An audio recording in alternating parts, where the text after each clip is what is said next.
欢一个人去骑车兜风，在屏东这个地方，因为我觉得我都来了，我就想要好好的看看，耶！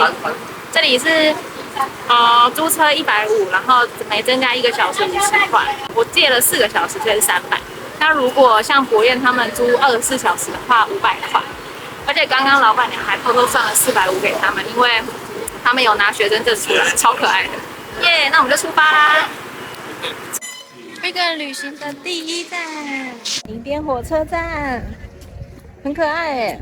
火车站在后面，是那种很新颖的，没有什么太大的特色。但是这个火车站旁边的游乐设施很酷，是个火车头，所以就吸引我来停留下来看一下。本来我今天应该在垦丁的，但我后来没有去潜水，所以我就没有去，我就留在大鹏湾跟男朋友赛车，然后搭了2趟之后，他下午还有2趟，我觉得差不多了，有体验过了，所以我就抛弃他，跑来独旅。我就在那个东港那边租了机车，然后往南垦丁的方向去走走，然后就刚好经过这个很有特色的火车站，想给大家看一下，是不是很不错？哇，超软的，在震动哎，很不错。你看，就是林边火车站。都没想到屏东有这么漂亮的公园，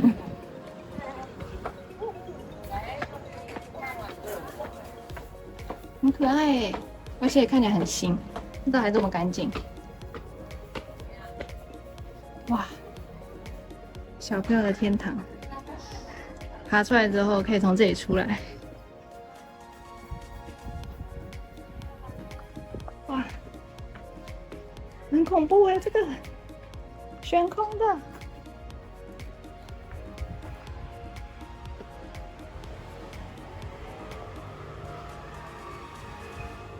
这边也可以爬下去。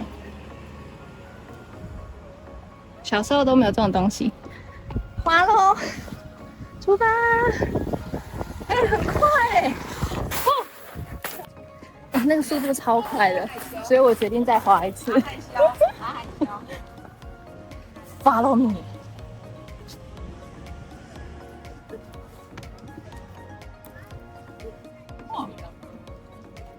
有一定的高度哦。嘿，好，再溜一次。你看，镂空的，天空超蓝。希望到我傍晚回到东港的时候，天气都可以这么好。好，我还再溜一次了哦。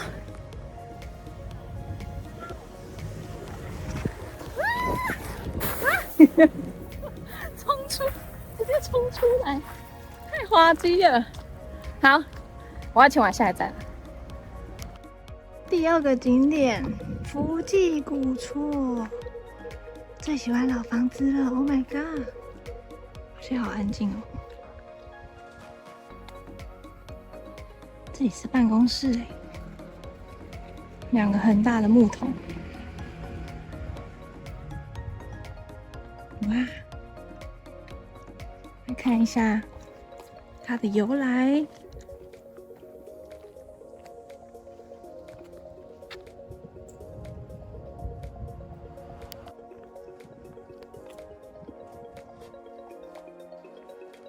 哇，感觉保留的非常的完整。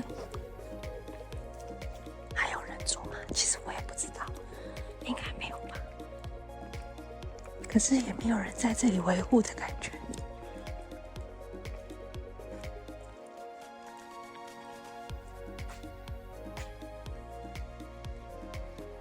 好美哦！天哪，喜欢这种还没有过度修复的老房子。哇，这个床保留的这么完整，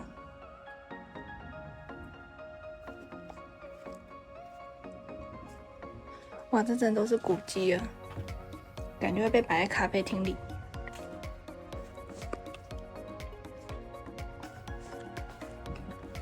然后这个感觉就是会出现在现在那一种文创小店里面。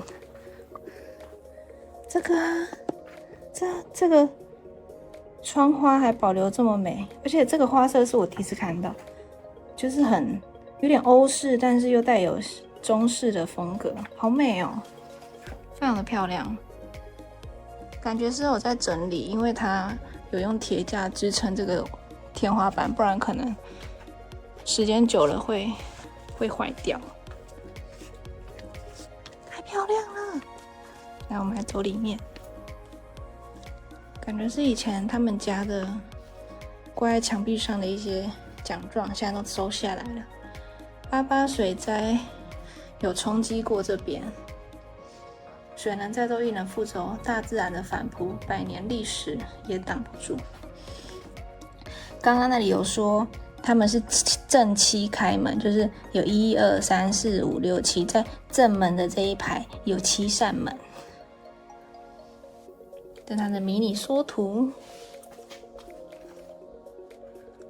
哇，你看这柜子，看一下，不知道还可不可以开？都还可以开耶！古人的智慧，哇，地板是爱心，怎么那么 Q？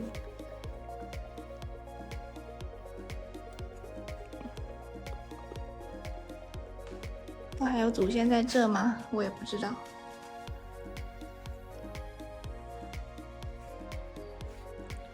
历史沿革，创办人建造的人是叫郑德生的人，他是在这里做生意的。真的是以前的有钱人都是做生意起家欸。哇，你看这么漂亮，这梳妆桌哎，可以开吗？还从这里。哦，缝纫机 ，Oh my god， 好智慧！它藏在下面，这样你平常盖起来还可以当一般桌子使用。梳妆台，我现在有够怪，因为我在防晒，这里的太阳真的太可怕了。So cute， 这个不知道怎么开。哦，这个，哇，阿公家也有类似的东西，然后这个应该也是抽屉。哦，它本来应该有一个珠子在这，但掉了。哇，好美哦！这是那种房子，以前的房子，下面都收藏的地，收东西的地方。然后这是床，然后这里同时又是衣柜，它有很多个开关，你看这边也可以开，而且这个转一下就可以锁起来。另一个柜子，这边是入口，不对，再走进去去哪？我也不知道，反正通过来了。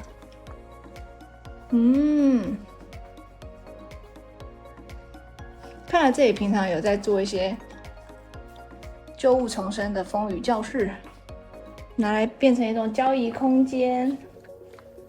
这里是2房5间，头嘎厝，没错。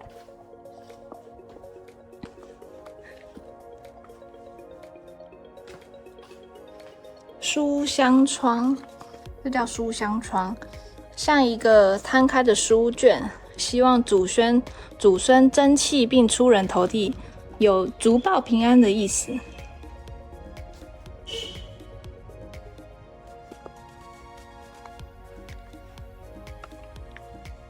太美了！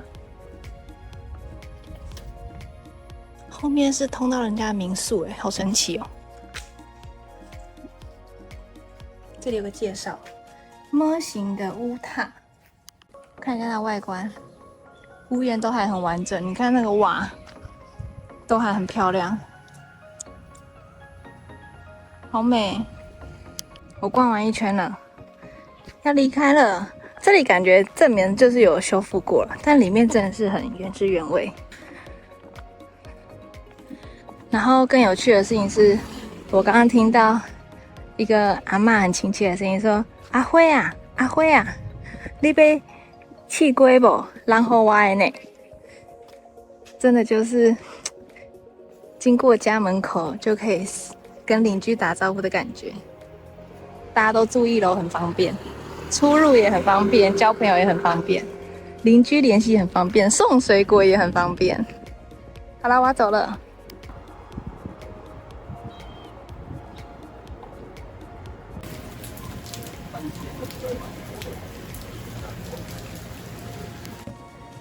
我刚在离开了公园不久以后，就开始感受到身体一滴一滴一滴的水汽下来，然后我还嘴硬，就是不想要去 Seven 买轻便雨衣。我想说淋下雨很凉快呢，但是真的是雨变超级大，尤其在我经过我来到放疗的时候，开始要往里面开的时候。雨变超级大，然后我不得已在路边先停一下，然后进了五金行买了一件30块的轻便雨衣，身体面滴滴的真的是不舒服，我真的是超级讨厌下雨。但 anyway 我还是抵达了体育酱馆，这是我这一次的独自旅行的最后一站，然后我就是希望从这一站再往回，然后往大鹏湾的方向玩回去这样子。那它这边是6点关，它里面其实就是一个在讲蓝皮火车的故事。蓝皮捷运号应该是以前的一台火车，但它换停驶，然后就要去讲它的历史跟它的故事，然后还有提到一些咖啡厅，还有它的一些故事，还有餐厅，可以在这里慢慢的感受。好啊，我话就不多说，只想说衔接一下我刚发生什么事。我看我现在很狼狈，应该是还可以吧，因为我很及时赶快就躲雨了。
一个很静谧的小站，漂亮的余温，路面铁道哦，跟瑞芳一样。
有火车要来了，栅栏放下来了，我们来看一下。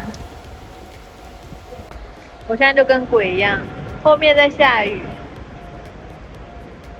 这边没有雨，超荒谬的。这边下雨，然后隔了一个火车站，这边没有雨。有看到吗？后面还有蓝天呢，一点点蓝天，没有雨。这是一个非常小的站，蓝皮火车会经过哦。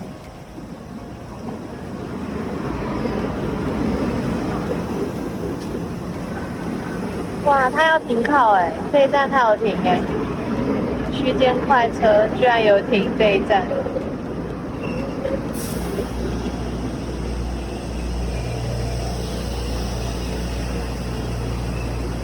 有人要上车哎，你看，这只鸟团在地上吓到我了，而且它就在我轮胎旁边，然后我紧急刹车，然后我抬头发现，哇，这里的房子好复古哦，你看到这种斑驳的感觉，蓝色的大门，那只鸟还在过马路啦，好可爱。一个很乡下的地方，嘉东神社，还有人放着，已经剩下一个门了，跟9份一样。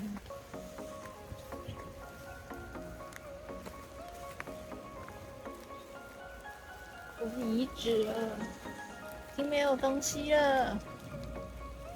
然后那边还有一些柱子，但看起来是后来盖的，只是不知道什么又没了。然后在刚刚从大马路转进来的路上，也有一个拱门，带你们去看，就是在那一条路的尽头，蛮小的，不知道有什么故事，回去再 Google 一下。它旁边刚好有一个2合院，感觉还有人住，我就不走进去了。那个花，现在不知道是不是花季，就是很多地方在中南部都有看到。我们去看拱门，拱桥啦，应该算拱桥加拱门。到了，就是这个，有看到吗？左右的一个桥，然后神社的拱门，蛮酷的。这边有一个赖家村天后宫，盖得蛮漂亮的。其实它下面也没有河，但是有这个桥就蛮神奇的。突然经过一间寺庙，然后我发现它建筑物还蛮特别的，所以就想进来看一眼。恩慈寺有没有一栋一栋那种皇帝住的地方，紫禁城的感觉？然后它长得就像宫里面那些人戴的帽子，旁边有一些假山的造型，简单看一下。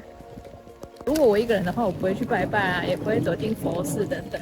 有一个很漂亮的观音在那个石头缝里面。就是我们家从小的习惯，就是如果有经过庙的话，都会双手合十，然后祈福一下，或者是看到土地公也会拜一下。哦，然后有一个弥勒佛在这里面 ，so cute。毕竟来到人家的地，土地公请示一下，然后请他们保佑我们这一趟旅行的平安，等等等等。然后我当下都觉得，啊，哪有需要啊？就是心诚则灵，你知道吗？就是我觉得讲在心里就好，你根本不用特别用手去拜拜。而且我妈就很喜欢拍庙，她就觉得庙很漂亮，所以她只要看到一间庙，她就会走进去拍一间。可是当我自己出来玩的时候，就会发现说，哎，我也开始会欣赏这些庙宇的建筑，然后也会觉得有一些漂亮的，想要拍下来跟家人分享。啊，就跟我爬山的习惯是一样的。小时候周六我们家那边就很多山，所以我爸就会挑一座，然后带全家人去爬，当做运动。那时候我就很讨厌爬山，因为你周一到周五上课已经很累，然后很早起，结果你周六还要早上7点起来爬山，很崩溃。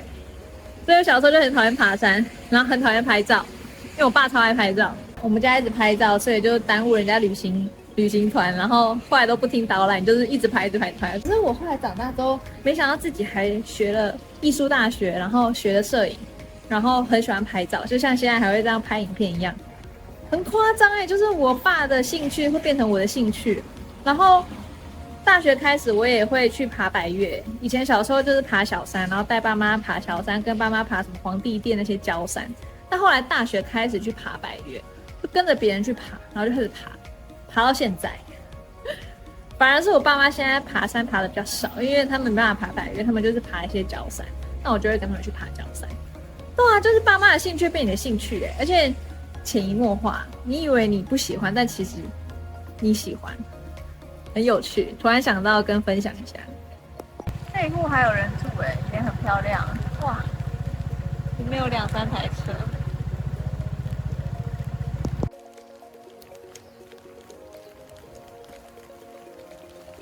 哇，你看这个地方超多老房子的而且我在帮我的镜头遮雨，因为直到现在都还在下雨。你看这些都还有人住 ，Take a look， 有公厕，因为以前这种房子里面似乎是没有厕所。来看一下我现在狼狈的样子，但我的妆都还没掉，我觉得还蛮厉害的啊！觉得自己很漂亮，好好笑。看，都还有人住他们都保有以前的房子，这个就没有的感觉，但是有停车，不晓得。我就来闲晃闲晃，这就很明显还有人住。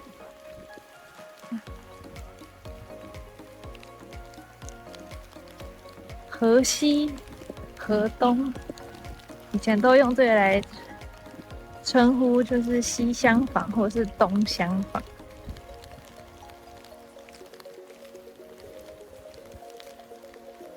这里有人住，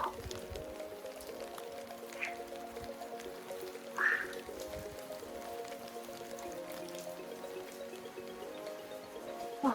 躲雨一下，好累。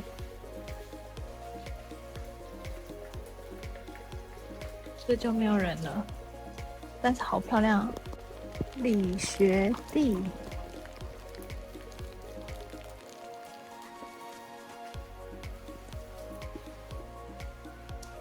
感觉是那种类似孔庙之类的哦。罗家伙房主堂理学地修复计划，哇，这里有要修复这一区真的超多三合院的。看看红色的大门，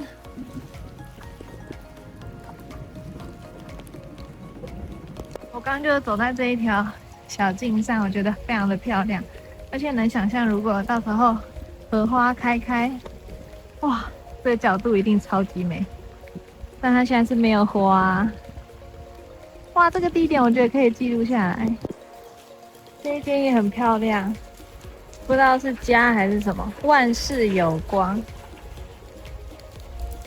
就是那种李家祠啊，什么家祠的。它楼梯坐在外面的，所以你可以上2楼，不用经过家门。哦，这里有写，真的是主堂啊，任坤公主堂新建，严格治与捐款方明路。来台北主桥奉公主于原乡嘉应州正平县罗金环。其实这里还蛮有马来西亚的感觉的，就那种铁栅栏在马来西亚也超级多。然后这一栋我就不知道是什么，就长得蛮现代的，感觉很像刚盖好。我的车就停在那边。这就是我这一趟来这里的重点啦，萧家主屋3级古迹，看一下它的历史沿革。有很多老人在这里聊天，感觉把这里当公园。看看它整个正面，里面可能是不能进去了，里面还有一层门，所以是有点看不太到里面的。很漂亮，哇！5堂6月，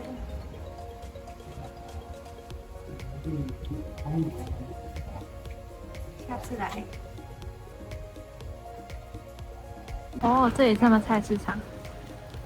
哦，静字亭也是古迹，烧纸的，很漂亮哇，彩色的。后面有人题字。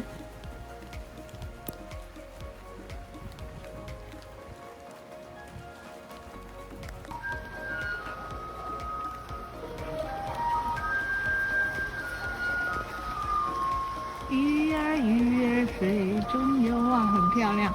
他还造了一个水池，跟竹林把他家围起来，这样就不会那么赤裸的感觉。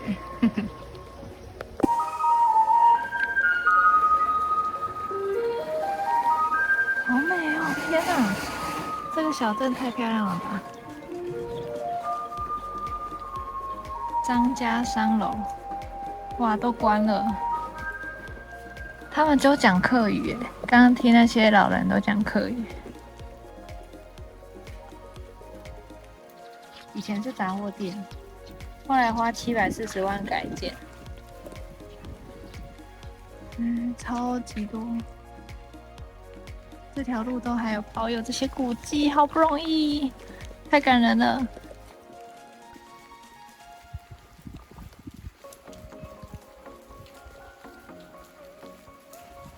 乡愁，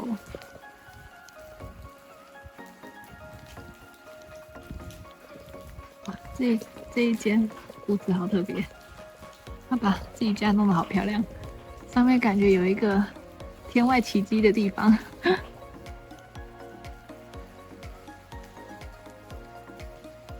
六堆客家人，曾贵海老屋家诗人医生。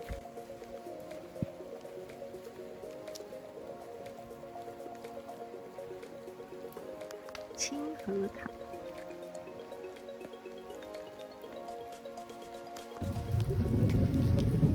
这一条路有彩绘，所以就吸引我想看一下，瞧瞧里面是啥。原来是庙，果然是间庙。这里应该荣登我此次最喜欢的地方了。太多古迹了吧，好喜欢哦！一个老街，只是下雨了，现在变得好冷清哦。这里太充满奇迹了，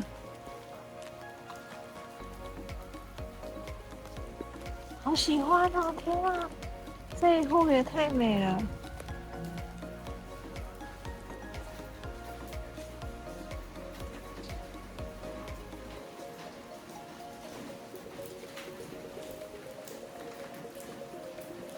我觉得我好像来到大陆，这是他们家，他应该看到他们真正的房子。这一间，然后这边是他们家拜拜的地方，有个门。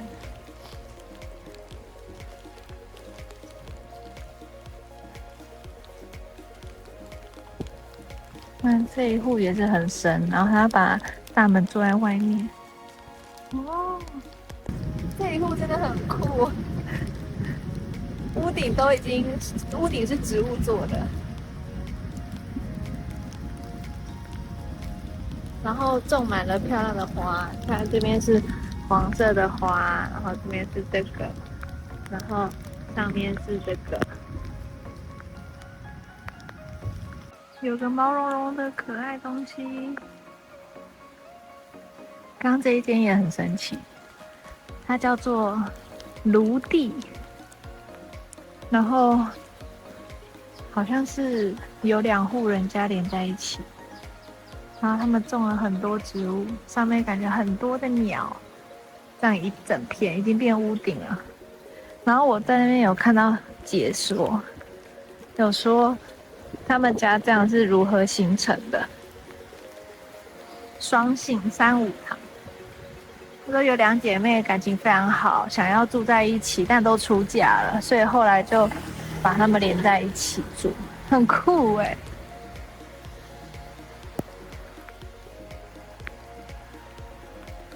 这里可能有认真发展过观光，都有做一些彩绘装饰，很适合拍照。然后刚刚也看到了一个类似仓库的地方，居然也长得如此诗情画意。只是它的门不知道怎么掉在地上，对，果然是个仓库，外观比较好看。然后这里也有一个祠堂，这边的人的信仰感觉跟祖先羁绊非常的深。热情是客家的隐性，真诚是藏不住热情。听说读写了故乡的声音。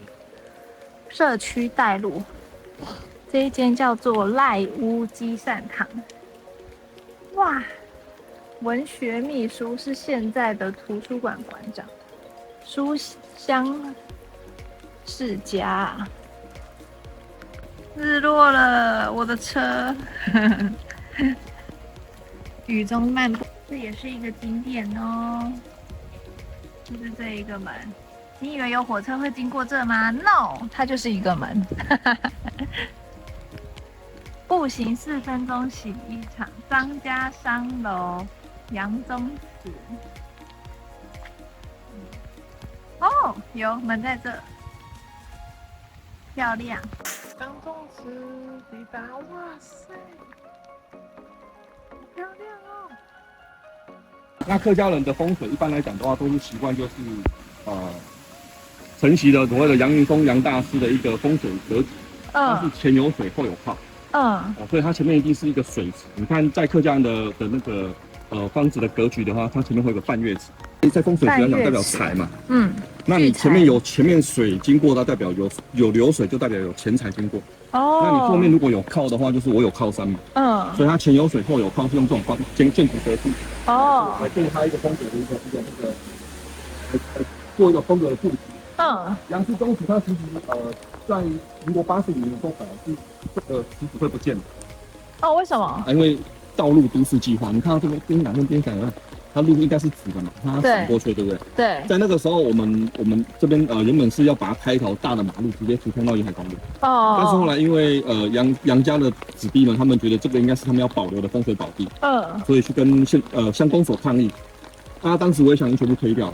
那后来抗议之后暂时停工。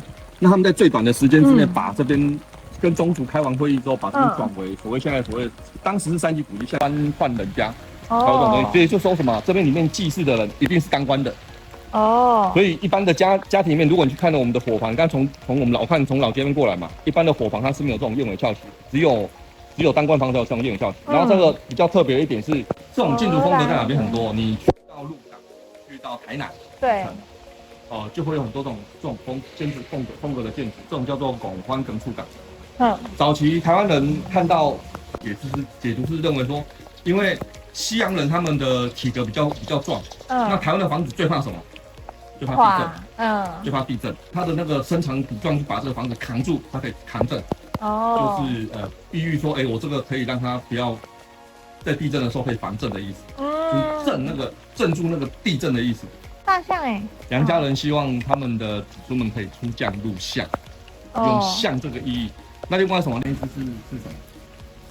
龙，东海龙王，管海的，它管水的。对，房子我刚讲，房子最怕2件事，第一个是地震，海啸吗？火灾。火灾。那所以它借由龙去镇水，镇那个火，用水龙去镇火。这个意义，这个不是三界宫，三界宫就是天地水啊，但是我们这个不是，这个天官赐福，这个是天宫炉。它会翻动。所以后来干脆把它放在这边，所以就是他们天宫。那客家人对天宫是非常崇敬的，所以我们不管是结婚，还是庙会，或者是大型的祭典，我们都会拜天公。这个穿堂的格局，你看这边这个是个双马面门，双马面门有它的寓意在。我们中国古代有句话叫做天圆地方，对不对？对。那你天是圆的，地是方的，当人从中间走过去的时候，叫做天地人一线。天地人连成一线，就代表我们天地人是合为一体。这个地域。然后另外它这个门上面看到那个，它旁边有个花瓶，对不对？对。它天下秋冬，它代表4个寓意的花瓶，那代表什么？代表出入4季出入都平安的意思。平代表平安的意思。花瓶在哪里？花瓶在这里。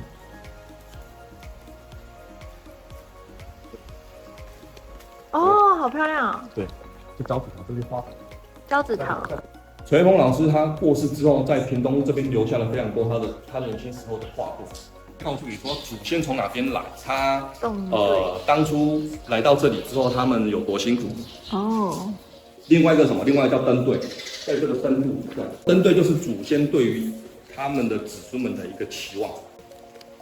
名片付费导览，以后可以预约，超漂亮。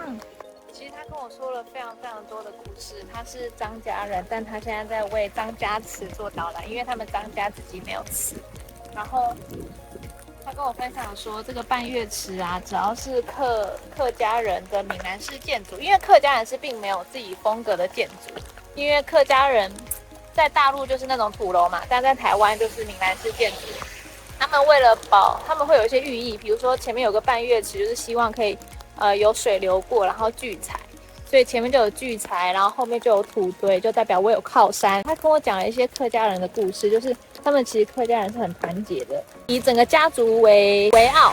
他们出去就是说，哦，我是哪里哪里的张家人，我是哪里哪里的杨家人，然后就是可以认祖先的。然后或者是他们这种叫做公产，就等于说是他们所有杨家人一起在这边就是捐款，然后盖这一个宗祠，也会有定期的。这个祠里面都会有一个叫做守祠人，他就是张家的人在这里工作，住在里面，负责照顾这一间他们的宗祠，这就是他一辈子的工作。所以他们宗祠里面会有奖学金，就是一些大家汇聚的钱财。小朋友如果要出国留学要读书需要钱，你都可以用成绩来申请，就有点像是你跟市政府或者是区公所申请奖学金是一样的。所以他刚刚就跟我分享说，嘉东这边出了非常多的医生，有一个姓氏的人，他们家里出了100位医生，很会读书。然后他就分享说，为什么客家人会这么团结呢？为什么是以整个家族来一起生活呢？他说就是共伙，就是伙就是伙伴的伙，共就是共产的共，就是他们一起生活的意思。是因为在屏东这个地方，他们客家人啊从大陆迁徙过来。东边有平埔族，然后西边有闽南人，所以他们必须很团结。然后如果分开住的话，就没办法那么团结，所以他们就只能住在一起。所以他们到现在都还很团结哦。就是如果清明年节祭祖的话，是整个开办。然后为什么北部的客家人没有这样？就是因为北部了找水源太容易了，然后也没有什么外族的侵入，所以他们就可以各自的工作。那各自工作之后，后来就是祖孙开枝散叶，所以就没有那么团结。这是一个为什么屏东的客家人他们可以有这种的习俗，然后到现在的原因。嘉东洗衣厂在这边一起洗涤衣物，看起来已经整修过了。然后有一间庙在后面，哇，这里真的很酷哎！我怎么会现在才知道这个地方？好想带爸妈来哦。可是不知道他们有没有像我一样这么喜欢古迹，而且喜欢听故事，真好真好！发现这个地方是我今天最大的宝藏。好啦，现在已经日落，有看到后面红红的吗？就是时间已经趋近6点，然后我2点借的车，最晚6点半要还车，不然就每1小时会被多收50块。我要 heading home 了，很开心今天有这个际遇。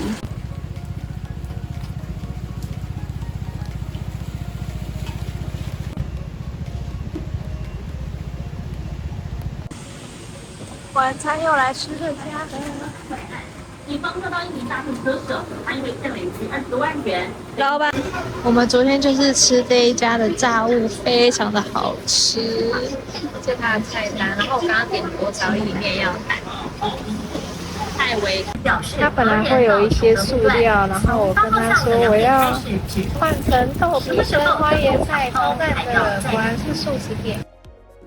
好啦，感谢大家的收看，这也是我第1集的 solo trip， 也希望是可以透过我的角度来带大家认识屏东当地，其实有很多静谧的小镇，然后以及一些人文古迹可以参观。那这一集就到这里啦，欢迎期待我下一集加入男朋友之后我们去哪里呢？